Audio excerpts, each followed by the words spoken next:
That's tough. Yeah. All right. After that display, I don't even know how I can start the show today. Well, this begins the last segment of the pre-season analysis, post-draft preseason analysis. We're going to go into the Alpha division this year, A.K.A. the Founding Fathers. Yeah, a.k.a. the Founding Fathers plus my little brother. Wait a little bit for Jeff to get his hard hat on because he's taken a few too many concussions before this recording, I think. Now, the Alpha division definitely comes across as the stronger overall division. I don't think that there should be much debate with that. We have 4 out of the 6 playoff teams coming from this division, but that doesn't prevent it from having a weak link. Yeah. Again, the disclaimer about Jason Geller before holds true. I hope that our friendship can remain strong while you take a lot of darts here. But I'm sorry. The team that we have in last place of this division as well as last place overall is Jason Gellhar's Fram Spindom squad. Not only is this the worst team in the division, it might be the worst team in history. We have them predicted at 1 win and 12 losses, and the only reason we have them getting a win is because even a blind squirrel finds a nut from time to time, and you figure he's going to have a flukish week. But with his quarterbacks, he's got Robert Griffin III and Andrew Luck. At least Luck, if he pans out, can be a sleeper. I personally think Luck is going to be better than Griffin III in the long run. But I give him a C+ because they're good prospects to have. They're just unproven. And it might turn out to be an A, not in value, but in production. But right now, it's too early to say that's going to be the case. The running backs, I give them a D. Eric gave them an F. I mean, Roy Halou is a good running back 3, maybe. Shanahan's not even committing to him as a starter yet. He's saying he doesn't know who the one is going to be, and he's going to keep it a surprise. So when Halou is your best running back, that's terrible. And Beanie Wells, injury-prone with Ryan Williams on his tail. Rashard Mendenhall can't even play until week 8 at the earliest, probably later than that if he plays at all this year. Turbin's a good late-round sleeper pick. He might end up being pretty special, but he's behind Marshawn Lynch right now. And then Toby Gerhart, you might get to use him for 1 week while Peterson's getting back to speed. Or if Peterson gets hurt again. But that's a bad running back core. It's an F, I think. I think it's an F. That's pretty bad. I would give the wide receivers a B- strictly on the strength of Larry Fitzgerald. Robert Meacham, is he going to be the Vincent Jackson? We don't know. He wasn't that with the Saints, but maybe he just needs a new system. If he picks up Vincent Jackson's targets, he might be okay. I'm high on Justin Blackmon. He's looked great in preseason, and that could be a good pick in the grand scheme of things if Gabbert can get him the ball. Titus Young has a lot of high upside potential as the number 2 in Detroit. And then Greg Little is just a guy. And then Randall Cobb is a good investment for the future, but probably won't contribute much this year. But I give him a B- on the strength of Fitzgerald and the potential of Blackmon and Titus Young primarily. And then the tight end, F.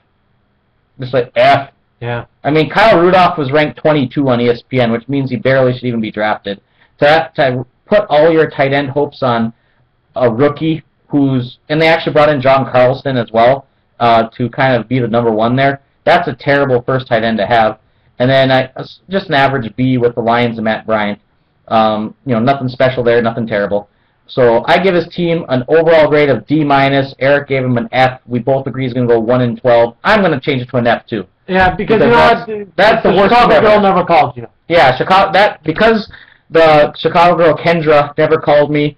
I blame you, and as a result, I'm downgrading you from a D- to an F and officially declaring you the worst team in the history of this league.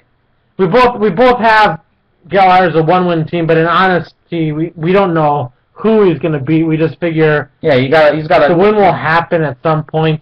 If he could play Ruch's team of last year, then he probably would have beat that one maybe in a game, but it's bad. He's the best chance ever to be the first team to go 0-13. No, the rest of the teams in this division we don't have as being that bad. Kind of a bubble team that we think probably won't make the playoffs is going to be Messi and Madrid. That's Greg's team drafting from overseas. Greg, for the first part of here, I just want to say you need to get an internet connection the next time you decide that you're going to play. You need to show up not half an hour late to the draft. I think that needs to be mentioned to start off. Now, overall, I like the team in some aspects. Vic is a keeper, solid keeper, B+ there. He's got Cutler as a backup. Actually, that's borderline A- there. It's good insurance. I like the running back situation with Forte and McCoy, but then there's not really backups. And Forte's been questionable as far as maybe his health. Spiller is not the man, and it doesn't look like he's going to be the man. He's got really two handcuffs. He's got Spiller and Bush. So Bush is he's the handcuff to Forte if he gets injured, but he doesn't really have a bench guy. I mean, Spiller would be I mean, you could do worse on a bye week, but it's not very good. But I still give him an A on that. Yeah, I mean, I give him an A minus. The starters are strong, but I don't think he even really has a bye week guy. Receivers, I like Marshall. I don't really care too much for anything else. Lloyd is a question mark. What he's going to really be. How many balls can go around? But really? then he does have a bunch of guys that are solid for the three positions. I give him a B plus. You know, he's got Washington, Demarius Moore. Amendola could be a steal late. Yeah, you got him. Baldwin is nothing. The tight end situation, you know, Pettigrew's solid. Gresham maybe for a late. See what he does later on in the season. B.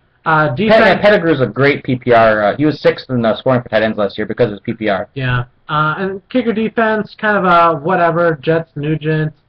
I give it a B minus. Overall, having right outside the playoffs, 5-8. You know, might sneak up to 6-7 like Jeff looks at it. We got the team as a B. It's really not that bad, but the division he plays in. It's a company like he's got a team that you can see going 8-5 or 9-4 on a lucky streak. But there's just so much power in the division that it's going to be tough to see him jumping over those teams. You couldn't see that if you would have been in the beta division, even. Yeah.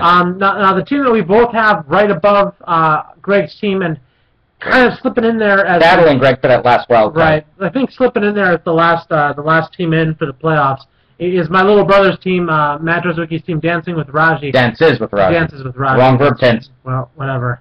Guy danced pretty good a couple years ago. I think it's time for a new team name anyway. The quarterback situation, we're not too keen on. Could turn out to be good.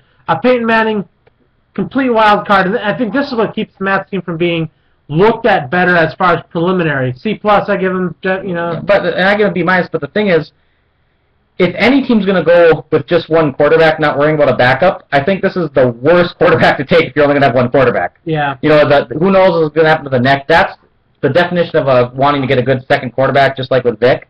You know, Peyton Manning, I think, you're rolling the dice to make him your only quarterback. Yeah. Now the running back situation is very top-heavy. I'm not overly throwing the backups. When you got Ray Rice and Steven Jackson, that's an A right off the bat. You don't even need to talk about backups. Tate might be all right. Mark Ingram is a 300. He's going to get a lot more carries this year. Yeah, and then Dwyer's kind of whatever. But, you know, again, A because it's top-heavy, awesome. Yeah. Receivers, Colston, Decker, Troy Smith, and then a whole lot of nothing. Crap. And he's gone. Lauren Robinson's off the board there. He's a 9th-round pick. I'm not sure why he was the casualty for Javid Best. And the only reason Best is picked up is because of the new IR rules. Like, hey, drop a guy and put a guy in IR. I interviewed Matthew after the draft, and he himself really regretted taking Hankerson right ahead of Amendola. I think if Amendola is there, I'd probably move this team to like a B plus, A minus category. As it is, we give him a B. Tight ends. Gates and Davis, you've got that as an A. I'm going to give him an A plus. I mean, that's a really solid Gates duo. and Davis. Those guys, you could use them both in weeks. And then the kicker defense, Texans, Gostkowski. I mean, that's about as really as good as you can hope. All in all, again, we have him as a 7-6 team. Put his team as like a B plus. Pretty solid team, tough division. I think he'll squeak into the playoffs. Yeah, and I think that he's solid around the board. He's got some real issues with wide receiver depth and quarterback depth, but pretty solid starters for the most part across the board. Yeah, now for the third overall team in the division, we've got Dream Crusher. Dream Crusher. Yeah, with Drew Susat's team, the Swiss poster boy. I don't know what that means. I just thought of it right now. It doesn't really make sense. But kind of gay. Yeah. But anyway, his team is always consistently solid. Last year it was pretty dominant in the scoring until he got to the playoffs. And didn't you knock him out again? Oh, yeah. 2 years in a row? 2 years in a row. Yeah, I mean, he's consistently good, but he was consistently runner-up to Eric, which is why Drew's not via Skype doing the show. Instead, Eric is with me. But posters apparently. Yeah, but anyway, his quarterbacks I give a solid A with Matt Stafford and Joe Flacco. Stafford's kind of elevated himself to that elite level, and Flacco, people are expecting them to go big. I've even been seeing on TV guys saying that this is the first year in Ravens history where their offense might be better than their defense. So his quarterbacks are strong with A. I think where he really falls behind Craig and myself is with the running back situation. You know, Ryan Matthews is solid as a starter, except that he's hurt, and he actually has him on IR right now as we speak, and his backups are terrible. I mean, Donald Brown is mediocre at best. Kevin Smith is a China doll. He always gets hurt. Pierre Thomas is not, he's only the third main option in New Orleans. And then Mike Goodson is just a handcuff to Mike McFadden, which I don't know why Drew wanted him. But anyway, I give him a C+ for the running backs, and that's his big weakness. His wide receivers are probably one of the very best groups in the league. There are a lot of good groups, but he's got Roddy White and Victor Cruz, which is dynamite. And then Jeremy Maclin and Reggie Wayne are both great 3 options, and LaFell is a good prospect, so I give him an A there. His tight ends are the best in the league, probably, along with Owen. Jimmy Graham and Greg Olsen. Olsen stands to take a lot of the targets that Jeremy Shockey had. Believe it or not, Cam Newton actually had the second most targets to tight ends in the NFL behind Tom Brady last year. So that's saying something, and if Greg Olsen gets even half of those, he's going to be targeted over 100 times this year. Yeah, but you know, Brady had 2 great tight ends to throw to. Now he's got 1. I think those passes are going to receivers. I still think Greg Olsen might be. But still, he already is the top 10 kind of guy as it is. But with the receivers and the other tight ends he's got... But he's got Jimmy Graham. I mean, Olsen's the backup. The rest of his options he's got, he's never going to use Olsen anyway. But I give him an A+ because Jimmy Graham might as well be Calvin Johnson or something. Yeah. And then, but he's a tight end. And then the kicker defense, you got the Eagles and Garrett Hartley. Neither of them are anything special, but a B+ for sure.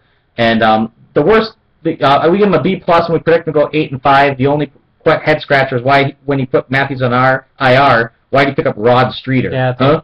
Yeah. Who's Rod Streeter? Does he have any significance at all? No, not really. And then we're going to hurry up here with the last 2. But I have Craig Imeson as the second best team in the league, and Eric has him as the third behind himself. But I predict Craig to go 9 and 4 with a solid grade of A-. He's A+ quarterbacks. Tom Brady and Matt Ryan. Yeah. That's a great group. Eric is an A+. Strongest position anywhere in the league. Yeah, and that's saying something with his wide receivers as an A with Andre Johnson, Julio Jones, and Akeem Nicks. The only reason that's on A+ is because his backups are Kendall Wright and Josh Gordon, which means no depth. His running back, he has Arian Foster, who's arguably the best running back in the league, but then nothing. You know, no, Doug Martin might be something, but show us first. Yeah, you know, for now, nothing. To be a number 2 right now is rolling the dice a little bit. You can't add him and Blount. Yeah, and Ridley might be okay, Ryan Williams might be okay, LeGarrette Blount might be okay, but there's a lot of unproven facets there, so I give him a B+ there. The tight end, Colby Fleener and Dustin Keller, C+, high upside, but nothing proven. Keller's had some good games, but that's about it. And then the kicker defense, Falcons, Robbie Gould, that's a mediocre B-. Eric gives him a C. But that's not enough to hurt the overall grade too much. I think his biggest weakness is running back 2, and I have him as an A- going 9 and 4. Yep, and solid team. And I think that the top overall team in the league, partially because of the pre-draft positioning, and I think a big part of it is that those early picks let the right players fall so that he grabbed exactly what he needed. I think Jeff's got the best team in the league. The Aaron Rodgers, I don't care about Freeman, but Aaron Rodgers, best draft pick. You want to be first overall, you want to grab him. I like the McFadden-Murray situation. D'Angelo Williams might even be better now as well because of the injuries. Peyton Hillis also. Isaiah Peeds is just a my keeper prospect. The receiver situation, I give a B, maybe a B+. He's got good starters. You grab Lawrence Robinson, who will be a good fill-in guy. Tight ends, I like. He's got Witten and Cook. I like that situation. The kicker D, kicker D. You don't care. Overall, David Akers, though, 10 to 11 points a game. Again, it's an A-. Overall, again, I think his team's going to be 10 and 3. I think overall he and my team will have the same record. I think he'll end up with more points scored and be the first overall seed. That concludes. No, wait, not yet. I was supposed to say no weaknesses, baby. You're looking at the lead dog, the man to beat. There are no weaknesses. Look out. So, all right, we're going to do the weekly preview next, and then that'll recap this first show. Have a great few minutes.